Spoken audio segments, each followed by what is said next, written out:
বাবাজিরা আমার, যারা বলতেছেন নবীজির আদর্শের কথা আছে, মহব্বত করার কোনো কথা নাই, বুখারী শরীফের প্র্যাকটিক্যাল হাদিস, উস্তুনে হান্নানা মরা একটি কাঠ। এই মরা কাঠ আমার নবীজি সাল্লাল্লাহু আলাইহি ওয়াসাল্লাম তিনি এই মরা কাঠের উপর ভর দিয়ে হেলান দিয়ে খুতবা মুবারক পড়তেন।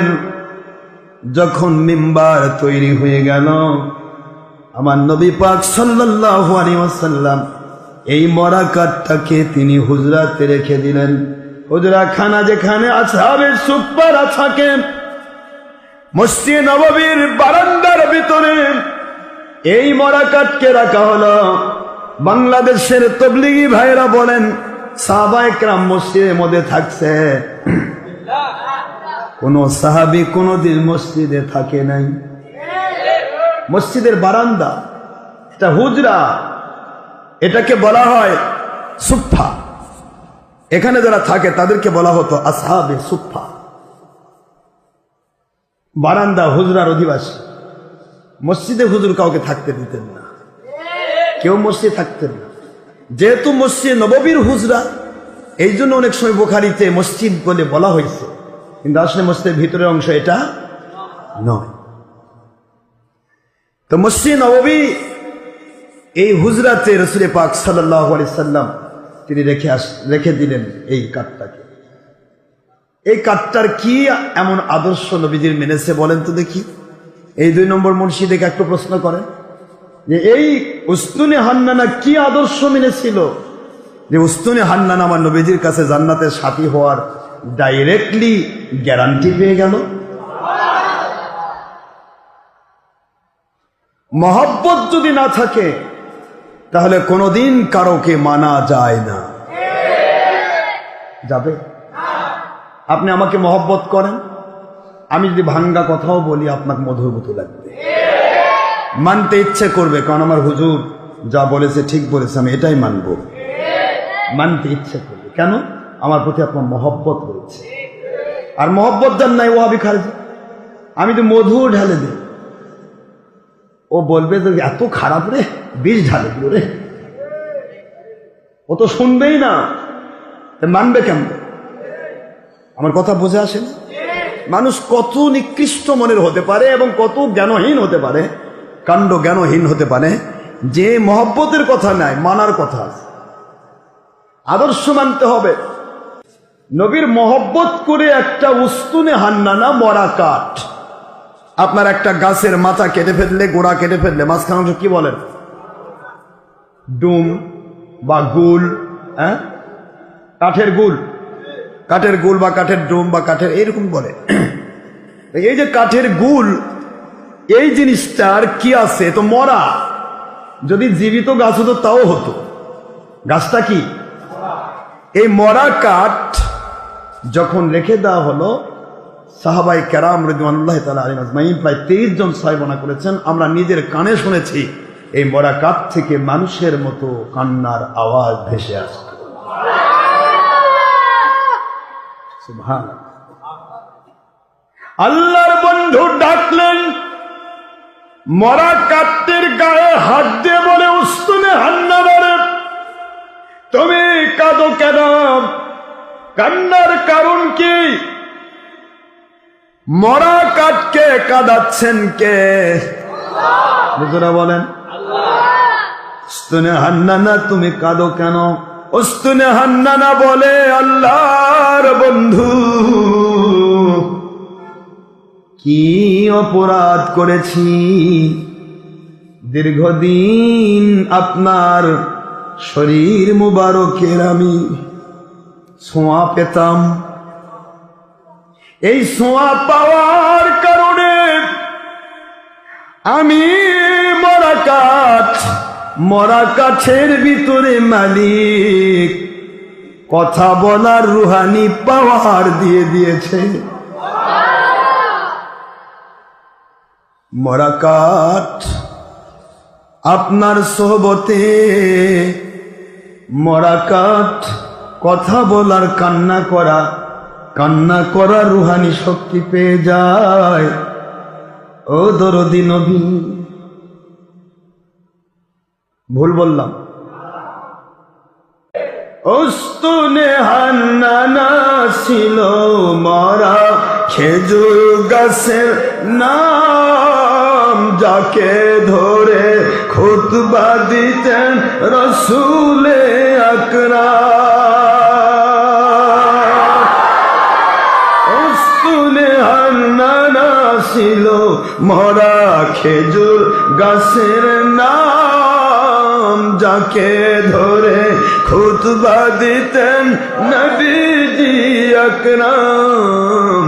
মিম্বার তৈরি হইলে মরা গাছ কাঁদিতে রহে। সুবহানাল্লাহ।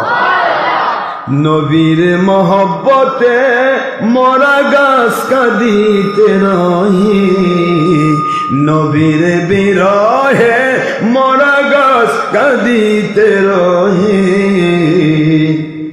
মরা গাছ জান্নাতি হলো করে নবী প্রেম। মরা গাছ দেখো সবাই বুখারী খুলে, মরা গাছ জান্নাতি হলো করে নবী প্রেম। মরা গাছ জান্নাতি হলো করে নবী প্রেম। উস্তুনে হান্নানাকে আল্লাহর হাবিব বলেন কাদিস কান। মনে আছে? বুখারী শরীফের হাদিস, হুজুর বলেন কাদিস কান উস্তুনে হান্নানা। উস্তুনে হান্নানা বলে নবীজি গো, আপনার ছোঁয়া পেয়ে আমি রুহানি শক্তি পেয়ে গেছি, কাঁদতে পারি, কারণ মরা কাঠ তো কাঁদতে পারে না। নবীজির মহব্বতে ভিতরে জীবনী শক্তি পেয়ে গেছি। যেই নবীর মহব্বতের ছোঁয়া পেয়ে জীবনী শক্তি পেয়ে গেলাম, ওই নবীর ছোঁয়ার পাচ্ছি না, কেন কাঁদবো না? কেন কাঁদবো না? কাঁদি গো নবী আপনার মায়ায়, আপনার ভালোবাসায়। কবে আবার আপনার ছোঁয়া পাবো? মিম্বার হয়ে গেল, আমি তো আপনার ছোঁয়ার পাই না।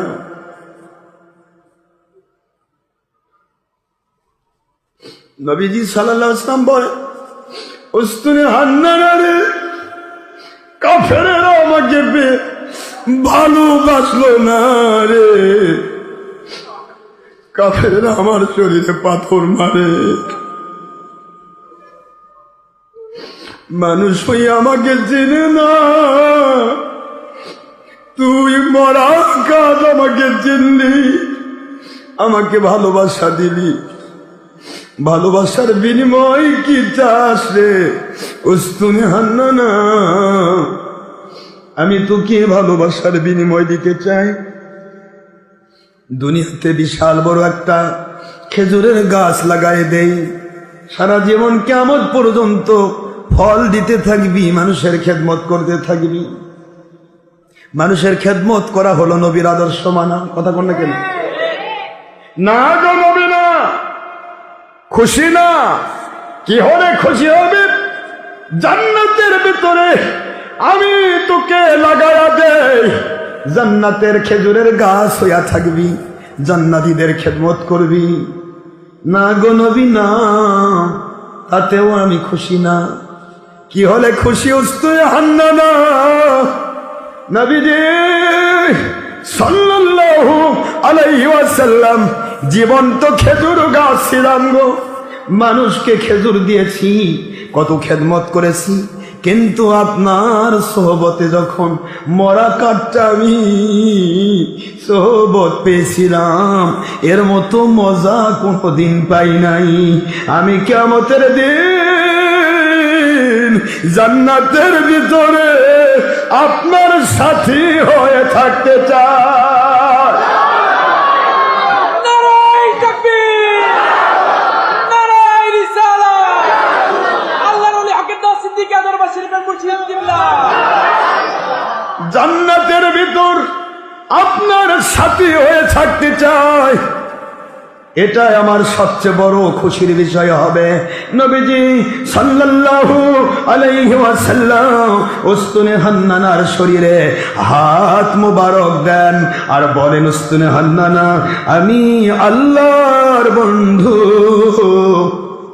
আমার মা বাইনা বাইত মিম্বারি রওদাতুম মিন রিয়াদিল জান্নাহ, বুখারী শরীফের হাদিস। হুজুর বলেন, আমার মিম্বার শরীফ থেকে আমার হুজুরা শরীফ পর্যন্ত এই জায়গাটা সাধারণ জায়গা নয়, এটা জান্নাতের বাগান।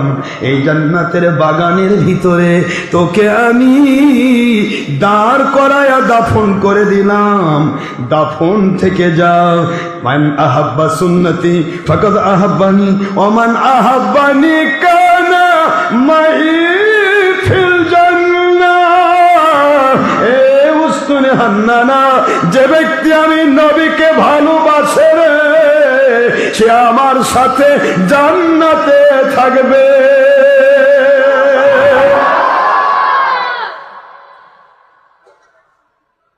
আমার সুন্নতকে যে ভালোবাসে আমি তাকে ভালোবাসি। সুবহানাল্লাহ। নবীজির সুন্নতের মধ্যে বড় সুন্নত মানুষকে ভালোবাসা। নবীজির সুন্নতের মধ্যে বড় সুন্নত মুরব্বীদেরকে ভালোবাসা, মুর্শিদ কিবলাকে ভালোবাসা, নবীদেরকে ভালোবাসা। আল্লাহ পাকের হাইবে সুন্নাহ মোতাবেক উস্তুনে হান্নানা নবীকে মহব্বত দেখিয়েছে, সুন্নত আদায় করে নিয়েছে। হুজুর বলে, মান আহাব্বানি, যে আমাকে ভালোবাসলো, কানা মাই ফিল জান্নাহ, সে আমার সাথে জান্নাতের সাথে হয়ে থাকবি। এ উস্তুনে হান্নানা, দাফন করে দিলাম, কিয়ামতের দিন আমার সাথে তুই জান্নাতের সাথী হয়ে থাকবি। সুবহানাল্লাহ। মহব্বতের কথা কোরআনে নাই। কয় কি? জাহেল গোষ্ঠী কয় কি, জালিম গোষ্ঠী কয় কি। আমি কি অযথাই মন খারাপ করি? মন খারাপ করি আমি আমার নবীর বিরুদ্ধে কথা বললে। বাবারা আমার, আল্লাহ আমাদের সবাইকে বোঝার তৌফিক দিন।